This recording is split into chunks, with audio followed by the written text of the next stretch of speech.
sering libur ya. Karena ini sejak kurang lebih 7 bulan yang lalu sudah harus melakukan persiapan untuk keberangkatan haji tahun ini insyaallah. Nah, Sabtu pagi itu jadwalnya olahraga di mana itu. Tapi hari ini saya liburkan. Masih penuh tiap Sabtu SMS terus. Mungkin sebelum saya berangkat sekali lah. Sebenarnya tadi juga ada kegiatan di malam, tapi nggak apa-apa. Tadi malam sudah futsal. Ya, nanti sepulang haji insya Allah baru aktif lagi. Jadi, mohon maaf selama ini sering libur.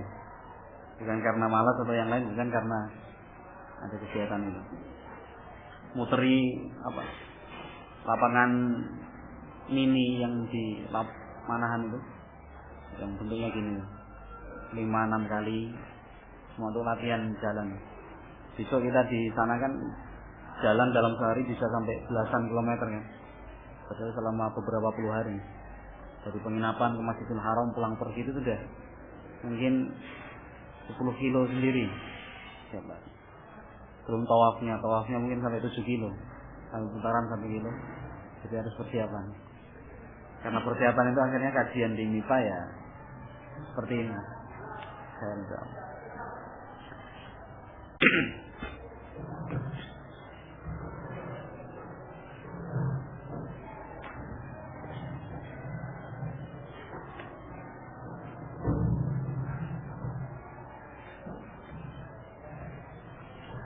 Bismillahirrahmanirrahim. Innal hamdalillah nahmaduhu wa nasta'inuhu wa nastaghfiruh wa na'udzu billahi min shururi anfusina wa min sayyiati a'malina.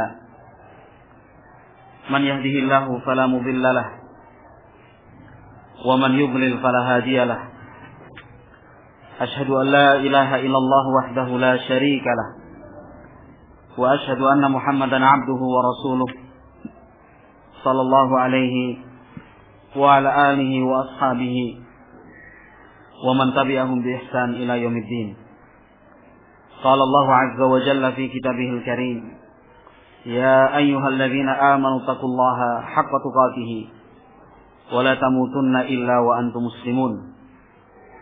Fa inna asdaqal hadits kitabullah wa khairal huda huda nabiyyina Muhammad sallallahu alaihi wasallam wa syarrul umuri muhdatsatuha fa inna kulla muhdatsatin bid'ah wa kulla bid'atin dhalalah wa kulla dhalalatin finnar.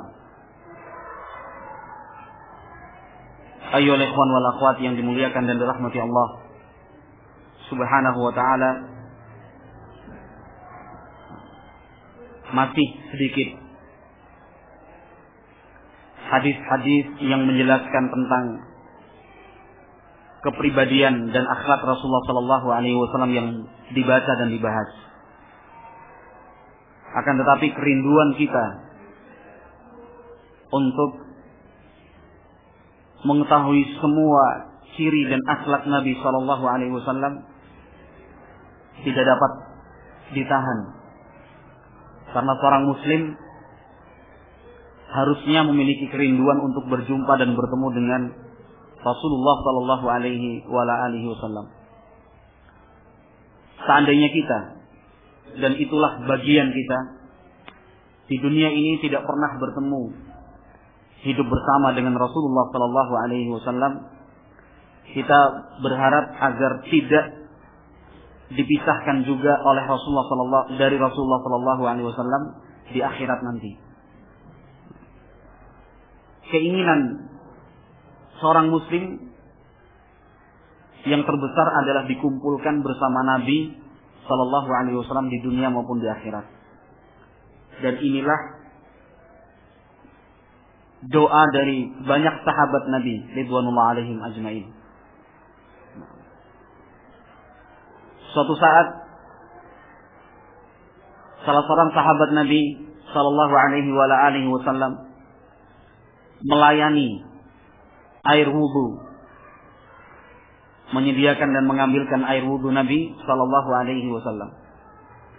Nabi kemudian bertanya kepada sahabat itu, "Salni, minta dan mohonlah apa yang engkau mau." Karena Nabi Shallallahu Alaihi Wasallam adalah orang yang paling mengerti untuk membalas kebaikan orang. Setiap orang yang berbuat kebaikan kepada Nabi, pasti Nabi membalasnya. Karena Rasulullah Shallallahu Alaihi Wasallam sendiri beliau mengatakan, "Idza man ahsana ilaikum fakafi'uh."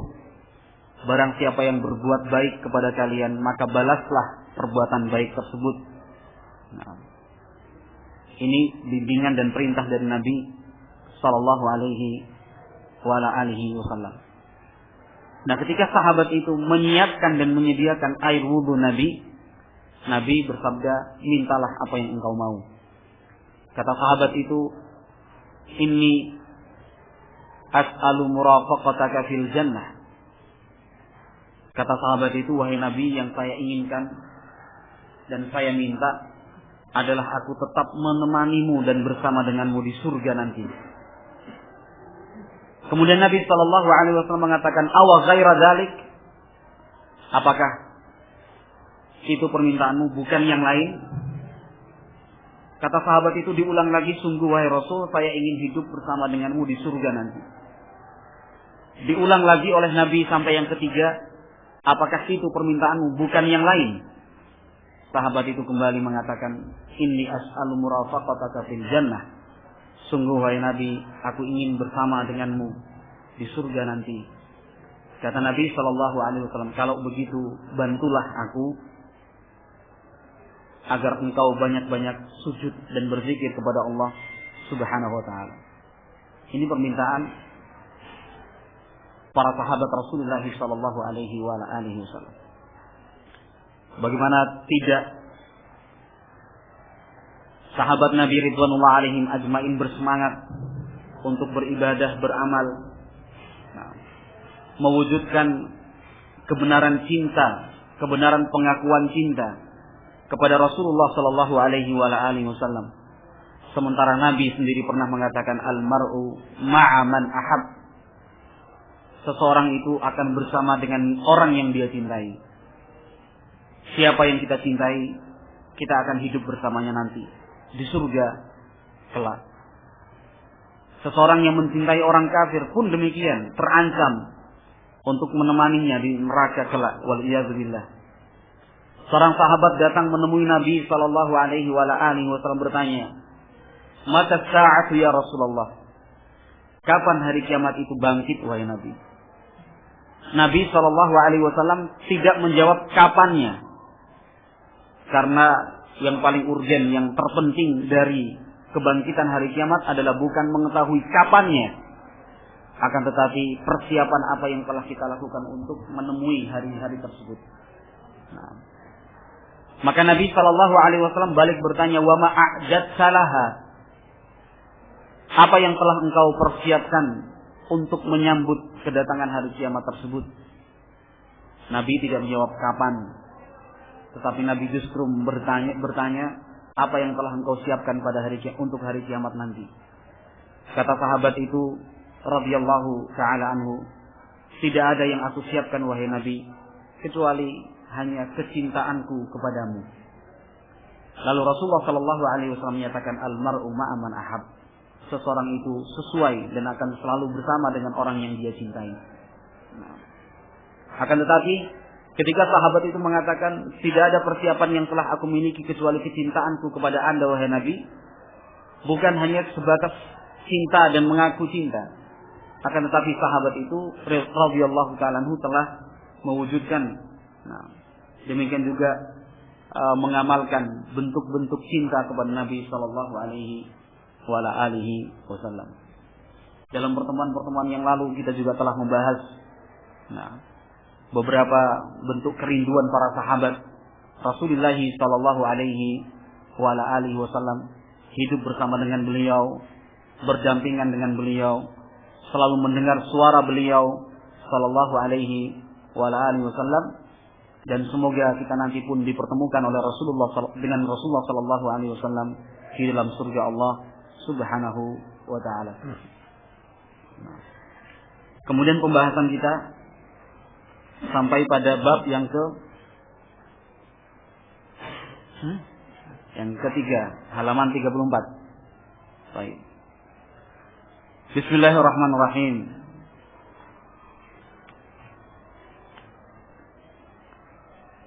Qala al-Imam Tirmidzi rahimahullahu taala babun ma jaa'a fi sya'ri Rasulillah sallallahu alaihi wa ala alihi wasallam.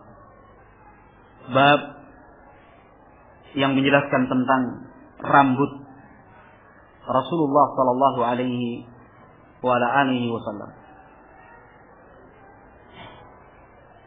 Qala rahimahullahu taala an Anas ibn Malik qala kana sya'ru Rasulillah sallallahu alaihi wasallam ila nisfi wa fi tariqin ukhra ansafi udhunaihi.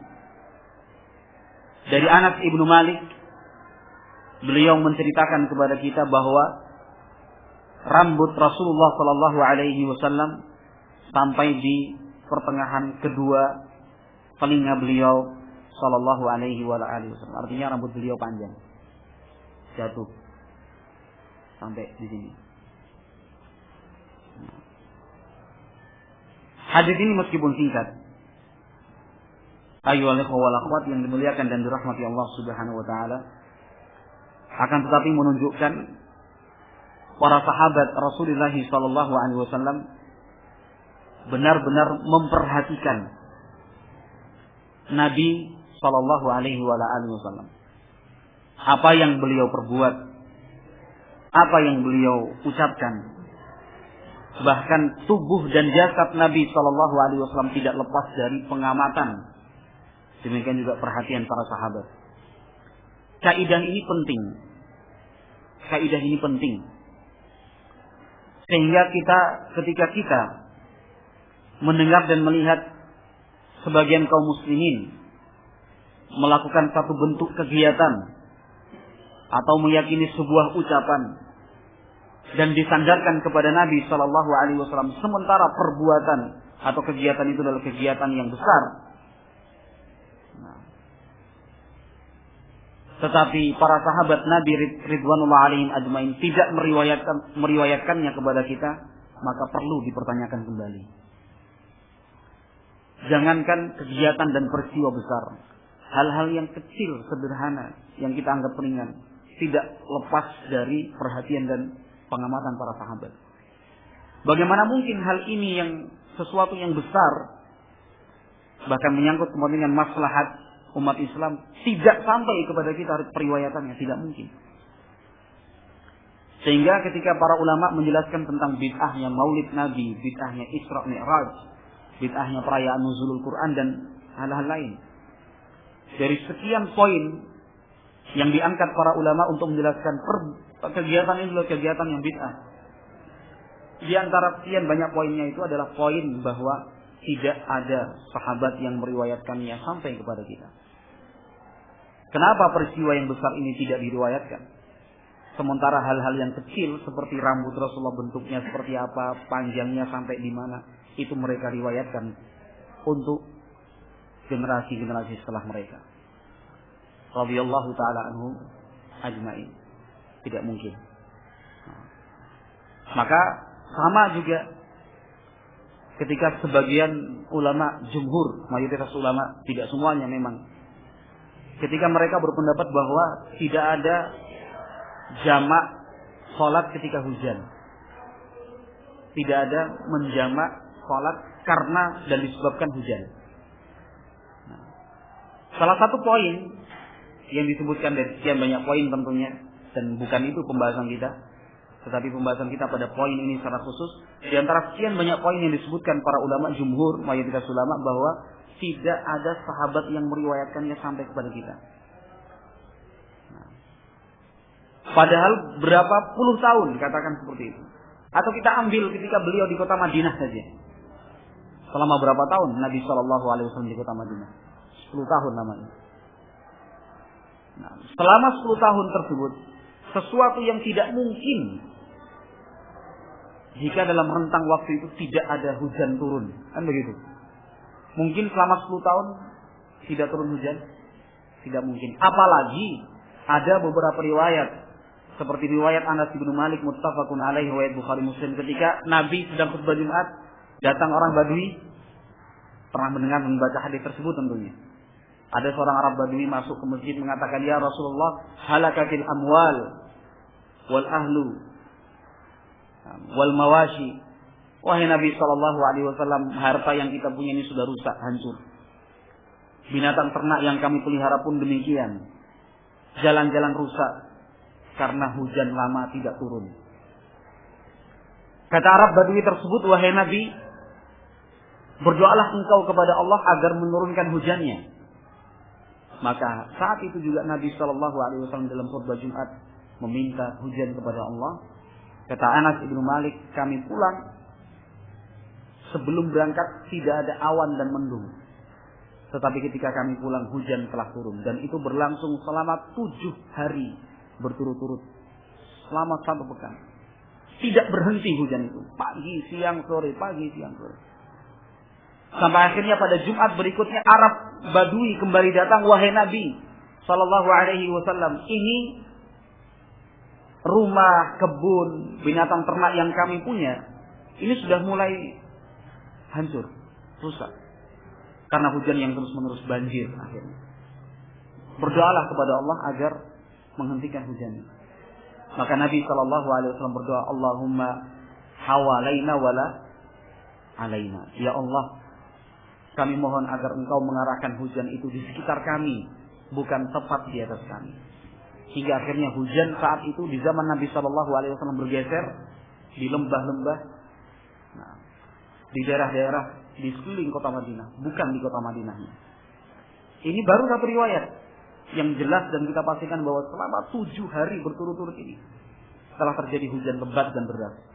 Tetapi tidak ada satupun riwayat yang secara tegas dan jelas menerangkan kepada kita bahwa Nabi atau para sahabatnya melakukan jamak sholat maghrib isya di jamak. Kenapa? Hujan.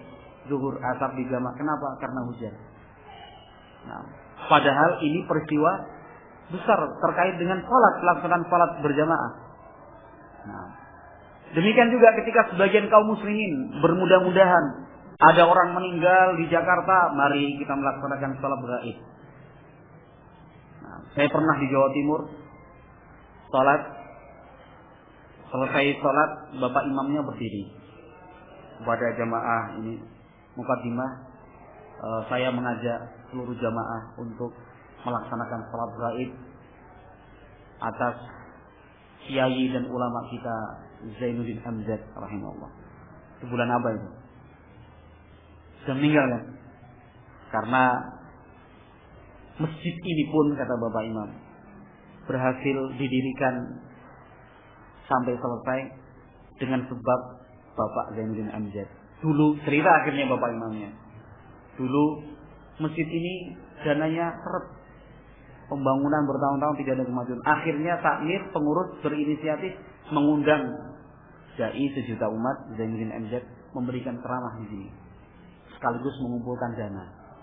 Alhamdulillah setelah beliau datang, dana mengalir, terkumpul banyak, dan jadilah masjid yang kita pakai sekarang ini. Padahal kita waktu itu ustaz-ustaz sedang rapat di Malang persiapan daur rumah saya ini. Artinya ya kita diposisikan tersudut kita. Artinya tersudut. Bapak Imam menceritakan kisahnya. Akhirnya kita ustaz-ustaz ini pandang-pandangan rame, gimana ini gimana. Karena Bapak Imamnya kan sudah fait accompli kita kan gitu. Kita nggak bisa. Akhirnya sebagian sholat gaib, sebagian tidak. Nah, beberapa ustadz tetap ikut, terutama ustadz yang asli di situ ikut. Yang lainnya ya ada yang langsung pulang, ada yang pura-pura ke kamar mandi segala macam. Selesai sholat gaib, sebagian itu kita kembali kumpul di rumah yang kita gunakan rapat, baru kita ketawa ngakak bersama-sama. Wah ini antum ustadz pura-pura ke kamar mandi, padahal nggak ada yang kamar mandi. Ini ada yang pura-pura duduk, ada yang pura segala macam, ada yang buka HP. Tapi ya seperti itulah. Tapi pembahasan kita sekarang, pembahasan kita adalah tentang salat gaib. Salat seperti yang saya sebutkan tadi adalah sebuah ibadah dan kegiatan yang besar.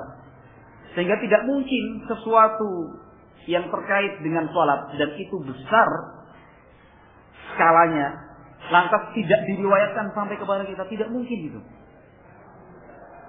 Selama Nabi Shallallahu Alaihi Wasallam di kota Madinah saja selama 10 tahun, berapa banyak sahabat yang meninggal dunia di luar kota Madinah? Puluhan, ratusan, bahkan ribuan sahabat. Perang sana, perang sini, diutus Nabi. Terdengar berita bahwasanya si Fulan bin Fulan meninggal dunia, Zaid bin Harithah meninggal dunia, Ja'far bin Abi Thalib meninggal dunia. Nah, Abdullah bin Rawahah radhiyallahu taala anhum ajmain gugur. Tetapi tidak ada satupun riwayat yang menjelaskan Nabi mengajak kaum muslimin, para sahabat, ayo kita melaksanakan salat ghaib karena ada saudara kita yang meninggal dunia. Salat ghaib hanya sekali dilakukan oleh Nabi Shallallahu Alaihi Wasallam, yaitu ketika Raja Najasyi meninggal dunia. Itu pun ada alasannya, karena Raja Najasyi di negeri beliau, di negeri Habasyah, tidak ada proses mensalatkan jenazah seorang muslim, karena Raja Najasyi adalah seorang muslim. Meskipun beliau adalah raja dari kerajaan Nasrani, karyawan dan pegawai kerajaan Nasrani, masyarakat dan warganya pun Nasrani, tetapi beliau adalah seorang muslim karena beriman dengan Allah dan Rasulnya alaihi salatu wassalam. Maka Nabi memiliki alasan kenapa mengajak sahabat keluar ke tanah lapang melaksanakan salat gaib bersama-sama atas jenazah Raja Najasyi, karena Raja Najasyi belum disalatkan oleh kaum muslimin. Jadi kalau memang seorang kiai, seorang ulama meninggal di Surabaya, di Jakarta, di Makassar, Ujung Pandang misalnya, di tempat tersebut karena sudah dianggap kiai, ribuan orang telah mensalatkannya, maka kita yang di sini di Solo misalnya, tidak ada syariatnya untuk sama-sama mari kita melaksanakan salat gaib. Ini satu faedah, satu manfaat yang bisa kita petik dari ringkasnya hadis Anas bin Malik radhiyallahu taala anhu. Jangankan salat sebagai satu kesatuan ibadah, zikir yang diucapkan Nabi ketika salat saja tidak luput dari pengawasan dan pengamatan para sahabat Nabi. Ketika kita mempelajari hadis yang menjelaskan tentang doa iftitah misalnya, awal mulanya karena sahabat yaitu Abu Hurairah bertanya kepada Nabi, "Ya Nabi, apa yang Anda baca ketika sebelum membaca Al-Fatihah? Karena kami lihat Anda, jenggot Anda naik turun seakan-akan membaca." Iya, bayangkan satu hal yang seperti ini saja tidak luput dari perhatian dan pengamatan para sahabat. Baru Nabi SAW menjawab, menjelaskan tentang doa iftitah. Lalu bagaimana mungkin peristiwa Isra Mi'raj, nuzulul Quran, Maulid Nabi?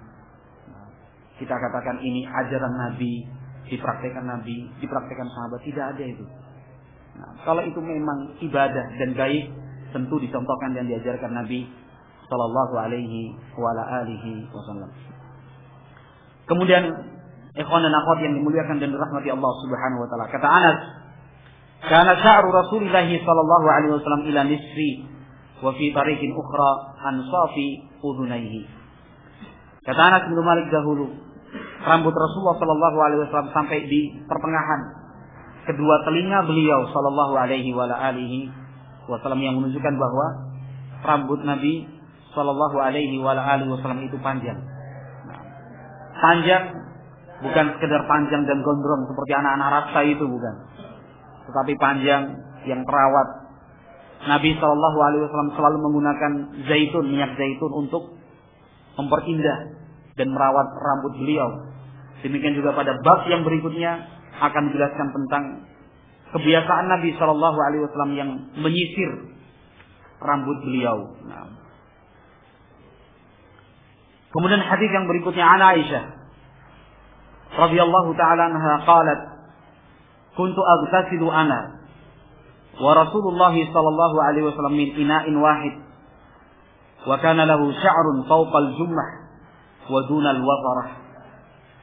Kata Aisyah radhiyallahu taala anha, aku dahulu mandi bersama Rasulullah sallallahu alaihi wasallam dari satu tempat, dari satu ember, dan beliau sallallahu alaihi wasallam punya rambut di atas jummah beliau bahunya, tetapi dunal wafarah, artinya salah satu tempat panjang rambut Nabi sallallahu alaihi wasallam jatuh ke belakang. Hadis Aisyah radhiyallahu taala anha ini pun menjelaskan tentang baiknya isyrah atau pergaulan Nabi sallallahu alaihi wasallam bersama dengan keluarganya, bersama dengan istrinya. Nah. Wa an Ummi Hani'in binti Abi Thalib qalat, dari Ummu Hani radhiyallahu taala anha, kata beliau, qadima Rasulullah sallallahu alaihi wasallam Makkah qadmatan wa lahu arba'u ghadair wa fi riwayatin dhafair. Dari Ummu Hani bintu Abi Thalib, sepupu Nabi sallallahu alaihi wa alihi wasallam. Ummu Hani adalah sepupu Nabi. Kata Ummu Hani, pernah Rasulullah sallallahu alaihi wasallam datang ke kota Mekah dan beliau punya 4 ghadair atau 4 dhafair. Nah, dijelaskan di bawahnya al-ghadair jam'u ghadirah, al-dhafair jam'u dhafirah. Wa kullun min al-dhafirati wal ghadira bima'na az-zauba wa hiya al-khaflatu min asy-sya'ri idza kanat mursalah fa in kanat malwiyah fa aqisah. Nah. Ghadair atau dhafair maknanya sama, yaitu az-zaubah, yaitu al-khaflatu min asy-sya'ri idza kanat mursalah. Artinya seperti ikatan rambut Nabi sallallahu alaihi wasallam itu, saking panjangnya rambut beliau sallallahu alaihi wasallam, seakan-akan terbagi menjadi 4, memanjang 1, 2, 3, 4. Ada contohnya di sini. Orang yang rambutnya panjang biasanya kan terlihat terbagi 4. Nah, ini berita dari Ummu Hani radhiyallahu ta'ala anha. Gimana? Wa an Ibnu Abbas radhiyallahu anhuma anna Rasulullah sallallahu alaihi wasallam kana yasbilu sya'rahu wa kana al-musyrikuuna yafrikuna ru'usahum wa kana ahlul kitab yasduluna ru'usahum wa kana yuhibbu muwafaqata ahlil kitab fima lam yu'mar fihi bi syai' thumma farata Rasulullah sallallahu alaihi wasallam ra'sahu. Dari Ibnu Abbas bahwa Rasulullah sallallahu alaihi wasallam dulu membiarkan rambut beliau jatuh. Nah. Wa kana al-musyrikun yafrikuna ru'usahum. Sementara orang-orang musyrikin mereka biasa membelah rambut di belah tengah. Wa kana ahlul kitab yasduluna ru'usahum. Sementara ahlul kitab mereka membiarkannya tidak di belah tengah. Wa kana yuhibbu muwafaqata ahlul kitab. Sementara Nabi sallallahu alaihi wasallam senang apabila sama dengan ahlul kitab fi malam yukmar fihi bi syai', selama tidak ada ketetapan perintah. Tsumma faraka Rasulullah sallallahu alaihi wasallam ra'sahu. Kemudian setelah itu Rasulullah sallallahu alaihi wasallam pun membelah rambutnya. Artinya awalnya Nabi membiarkan tidak dibelah, biasa, disisir biasa. Artinya sisir biasa saja, kan begitu, ke belakang semua. Nah, atau ke depan semua. Kan bisa kan? Kalau pendek ke depan semua kan bisa. Artinya tidak dibelah tengah. Setelah itu Nabi sallallahu alaihi wasallam membiarkannya.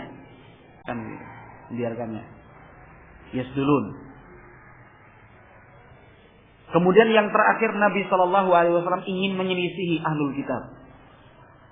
Summa faraka Rasulullah sallallahu alaihi wasallam ra'sahu. Kemudian Rasulullah sallallahu alaihi wasallam pun membelah rambutnya. Ini sudah banyak yang terbelah kan rambutnya. Dibelah tengah maksudnya, bukan dibelah pinggir ini. Kalau belah pinggir Pak Jenderal biasanya. Atau kapten, kopral kan begitu. Tapi yang sunnah adalah dengan dibelah. Hah? Kurang. Dibelah 2. Dibelah 2. Karena tidak memungkinkan dibelah 3. Nah. Ini adalah sunnah khalqiyah. Sunnah yang terkait dengan bentuk fisik dan jasad Nabi sallallahu alaihi wasallam. Sekedar sama dengan bentuk fisik Nabi itu tidak menunjukkan adanya pahala. Tetapi yang akan mendatangkan pahala adalah kesamaan, kemudian diniatkan untuk mengikuti Nabi sallallahu alaihi wasallam. Kalau cuma sekedar kita banyak melihat orang yang di belah tengah kemudian kita katakan wah dapat pahala ini. karena sama dengan Nabi. Belum. Harus dilihat niat dan tujuannya apa. Kalau cuma sekedar gaya ya tidak. Tapi kalau dia membelah rambutnya untuk mengikuti dan sebagai tanda cintanya kepada Nabi SAW, maka hada ma'jur. Orang seperti ini akan mendapatkan pahala dari Allah Subhanahu wa taala. Nah. Kemudian bab yang berikutnya. Qala rahimahullahu taala babun ma jaa'a fi tarajjuli Rasulullah sallallahu alaihi wa alihi wasallam, bab yang menjelaskan tentang bersisirnya Rasulullah sallallahu alaihi wa alihi wasallam. Al-Imam Ahmad Ibnu Hanbal rahimahullah, beliau punya sebuah kitab yang dinamakan Kitabut Tarajjul, kitab yang bahas tentang bersisir. Beliau yaitu Imam Ahmad Ibnu Hanbal di dalam kitab tersebut mengumpulkan semua riwayat dari Nabi Shallallahu Alaihi Wasallam terkait dengan bersisir,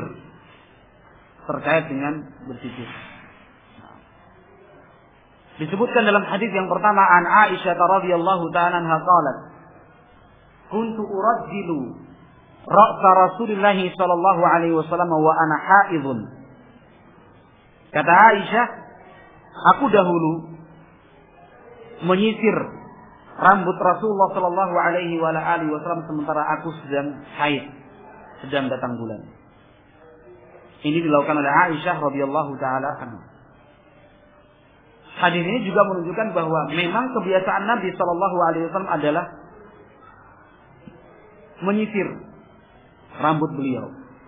Akan tapi karena hubungan romantis antara Nabi dengan istrinya yaitu Aisyah, maka suatu saat Aisyah yang menyisir rambut Nabi sallallahu alaihi wasallam.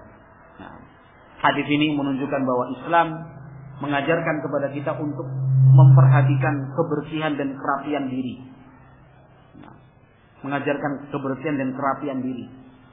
Sehingga salah besar apabila sebagian kaum muslimin tidak memperhatikan kebersihan dan kerapian dirinya, apalagi beralasan sebagai bagian dari agama dengan mengatakan ini zuhud, ini sederhana.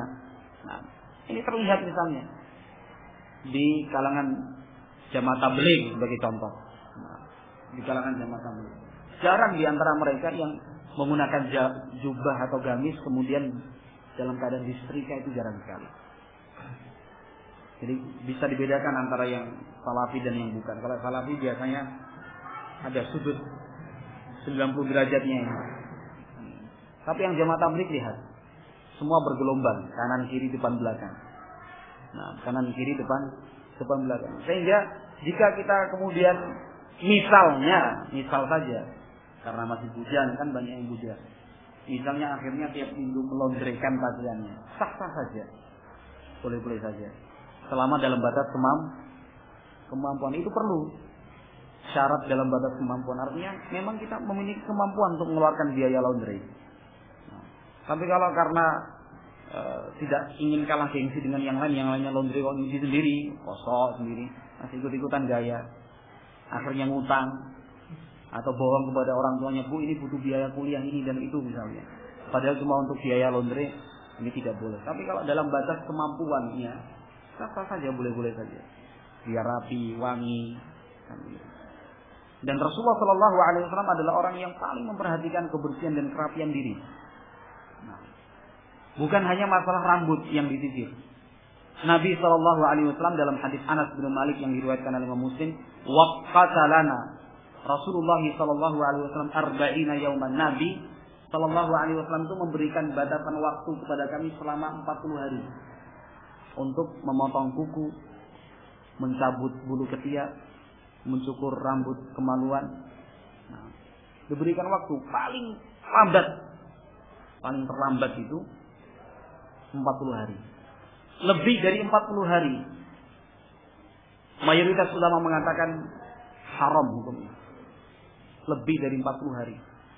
Haram hukumnya. Karena Nabi SAW telah memberikan batasan waktu maksimal yang terakhir. Ini disampaikan Nabi Shallallahu Alaihi Wasallam karena beliau membimbing kita untuk selalu memperhatikan kebersihan dan kerapian diri. Kuku misalnya. Nah, sebagian bahkan ada kontes kuku terpanjang. Nah, pernah tahu kan? Kuku yang dipelihara itu sampai muter gini. Saya pernah lihat fotonya itu. Seseorang semua ke-10 jarinya itu panjang sekali. Bangga. Atau bahkan diantara kita sendiri misalnya, alasannya untuk membersihkan telinga misalnya. Atau kalau ya kadang-kadang kita pengen nyongkel apa, kalau nggak ada kukunya susah. Sementara itu melanggar dan menyelisihi sunnah dan ajaran Nabi Sallallahu Alaihi Wasallam. Pemeriksaan kuku nggak perlu kan? Apapun alasannya, ini tiap pagi dan sore saya bersihkan Ustaz, terutama di kalangan akhwat, kalangan wanita. Hukumnya sama. Tidak ada yang membedakan antara laki-laki dan perempuan. Kalau perempuan kan untuk menghias diri. Sebagaimana tabiat mereka yang selalu berhias. Tidak. Nabi hanya memberikan waktu maksimal 40 hari. Harus. Demikian juga bulu ketiak dan bulu rambut kemaluan harus dibersihkan. Maksimal 40 hari. Hari ke-40. Demikian juga kebersihan gigi misalnya. Nabi SAW sangat memperhatikannya. Aisyah radhiyallahu taala anha dalam sebuah riwayat mengatakan bahwa setiap kali Nabi akan masuk rumah bertemu dengan keluarga, nah, beliau SAW berhenti sejenak untuk bersiwak sebelum ketemu orang, apalagi keluarganya, dibersihkan dulu gigi dan aromanya. Nah, ini Rasulullah SAW sehingga ya sah-sah saja misalnya kalau kita ada misalnya pertemuan, rapat segala macam. Sebelum rapat kita mandi, bersih-bersih diri, sikat gigi, menggunakan wewangian. Nah, bahkan kalau kita niatkan itu untuk mencontoh dan meneladani Nabi SAW, makjur mendapatkan pahala. Nabi SAW tidak lepas dari aroma wangi. Tidak lepas dari aroma wangi. Dimanapun Nabi SAW menggunakan at-tayyib. Dalam sebuah kesempatan Nabi SAW bahkan menyebut bahwa di antara semua urusan dunia yang disukai oleh Nabi SAW adalah menggunakan minyak wangi. Nah, menggunakan minyak wangi ini yang paling disukai oleh Nabi SAW. Nah, cara berpakaiannya, rambut dipelihara oleh Nabi SAW dan dirawat. Demikian juga seluruh anggota tubuhnya yang kita biasa menyebutnya dengan berwudu. Kita biasa menyebutnya dengan berwudu. Padahal di antara hikmah dan tujuan disyariatkannya berwudu adalah sebagai bentuk perhatian Islam kepada kebersihan dan kerapian diri kita. Wallahu a'lam bishawab. Kalau yang di rumah sakit di poliklinik kan ada program tetesan itu. Bersihkan tangan, iya kan? Kalau Islam berwudu bukan hanya 5 kali dalam sehari semalam, ada sholat sunnahnya, kan begitu? Sholat sunnahnya berapa kali kita membersihkan diri? Nah, kadang-kadang kita baru bekerja, misalnya datang makan, yang lainnya cuci tangan, kita tidak. Kok nggak cuci tangan? Bersih, suci. Misalkan begitu, baru sholat kok. Tadi sholat, duduk sebentar, makan datang. Kenapa harus cuci tangan lagi? Alasannya karena masih bersih, masih suci. Tidak. Kalau memang memungkinkan kita untuk pergi cuci tangan ulang, bahkan mungkin dengan cairan pembersih tangan, alangkah baiknya, alangkah bagusnya. Nah, Aisyah radhiyallahu taala anha, kita kembali ke hadis ini. Beliau menceritakan bahwa beliaulah yang menyisir rambut Rasulullah SAW sementara Aisyah dalam keadaan haid.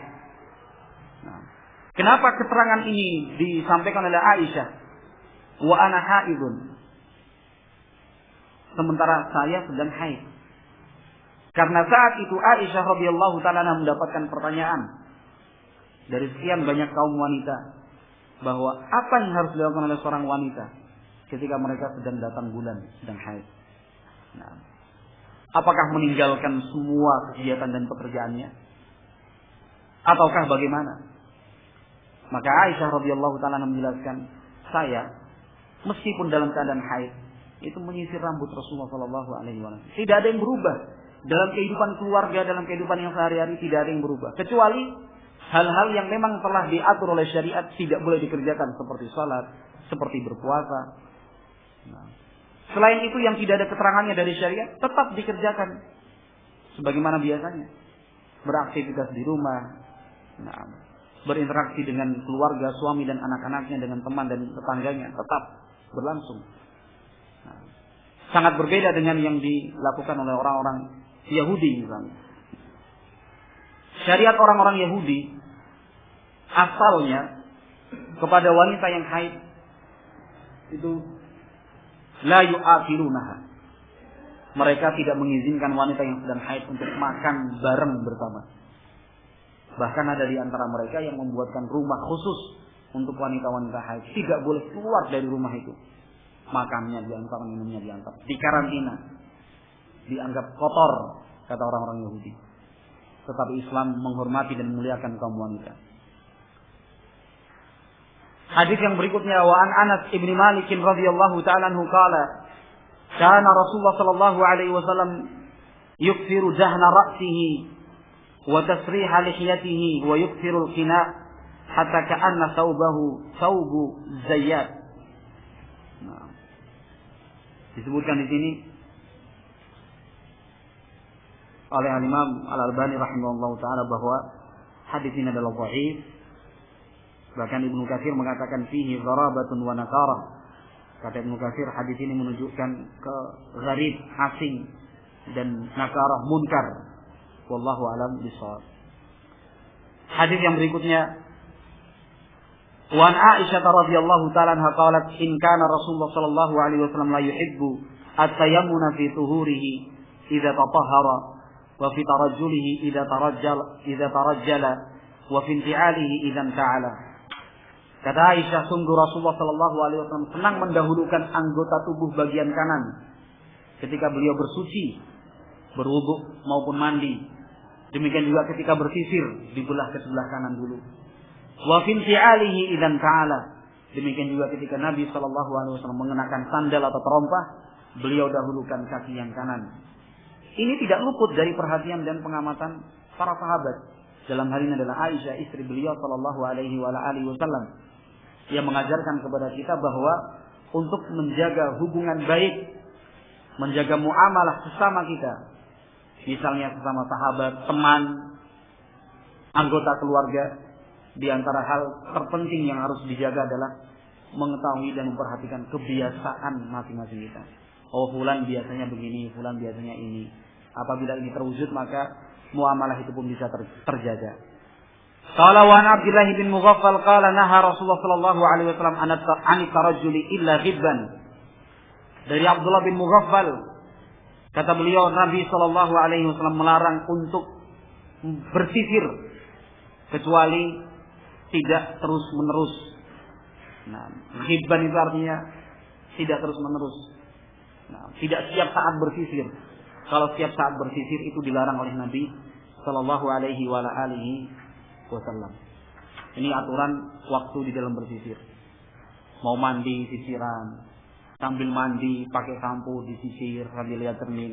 Keluar dari kamar mandi dikeringkan, sisir lagi.